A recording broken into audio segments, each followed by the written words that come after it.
Hello students. अब next है बेटे 16th क्वेश्चन।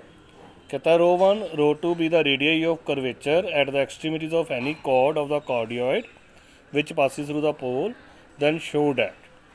देखो बेटे, कोई बार स्टेटमेंट देखने में डिफिकल्ट होती है, लेकिन देखो क्वेश्चन में रेडियस ऑफ कर्वेचर डिमांडेड है तो पहले रेडियस ऑफ कर्वेचर वाला कंसेप्ट तो लगना ही है।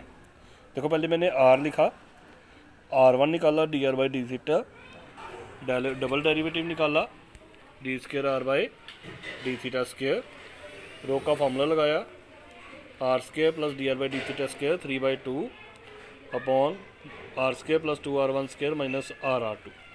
सब्सटीट्यूटेड द वैल्यूज़, उसके बाद उसको बिल्कुल नॉर्मल तरीके से ही इंटीग्रेशन की, बिल्कुल नॉर्मल तरीके से इंटीग्रेशन की, और बिकॉज हमें रो स्केयर चाहिए था तो मैंने स्केयरिंग कर दी। अब कहता है जो कॉर्ड है इट इज़ पासिंग थ्रू पोल। तो बेटे याद रखना, जो कॉर्ड है अगर पोल से पास करे तो उसके दो कोऑर्डिनेट होंगे, एक तो बनेगा आर एंड थीटा, एक बनेगा R comma pi plus theta,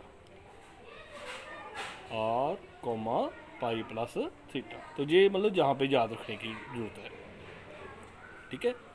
उसके बाद पहला मैंने आर कोमा थीटा डाला तो उसको नाम दे दिया रो वन स्केयर, उसको नाम दे दिया रो वन स्केयर। सेकंड फिर मैंने डाला R comma pi plus theta, तो आर की जगह आर ही रहने देना और थीटा की जगह we will replace it with pi plus theta. Cos 180 plus theta क्या होता है माइनस कॉस थीटा, उसको नाम दे दिया रो टू। तो ये चीज़ें याद रखनी है बेटे। पहले मैंने आर कोमा थीटा डाला, फिर R comma pi plus theta डाला, एक को नाम दे दिया रो वन, एक को नाम दे दिया रो टू।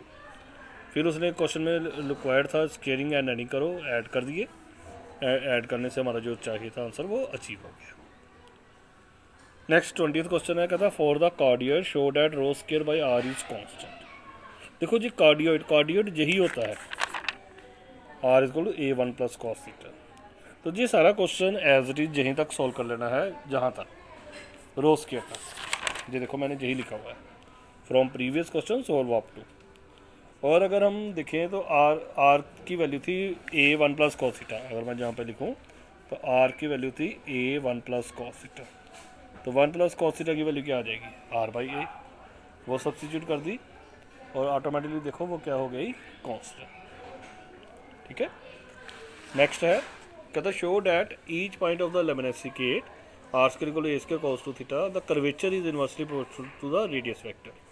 देखो आर स्क्वायर था तो बेटे इसकी डिफरेंशिएशन डिफिकल्ट हो जानी थी, मैंने लॉग ले लिया, फिर डिफरेंशिएट कर दिया, आर वन आ गया, फिर सेकंड टाइम डिफरेंशिएट कर दिया, आर टू आ जाएगा, रो का फॉर्मूला लगाया, उसको सिंपलीफाई करना बेटे शुरू कर दिया। आफ्टर सिंपलीफिकेशन मेरे पास जे वैल्यू आ गई, ठीक है। अब उसने कर्वेचर मांगा है, तो कर्वेचर हम पढ़ चुके हैं, कर्वेचर जो है वो रेडियस और कर्वेचर का रेसिप्रोकल होता है, तो बन गया 3 cos 2 theta by r. It means k is inversely proportional to r. यही उसने क्वेश्चन में डिमांड किया हुआ था, ठीक है।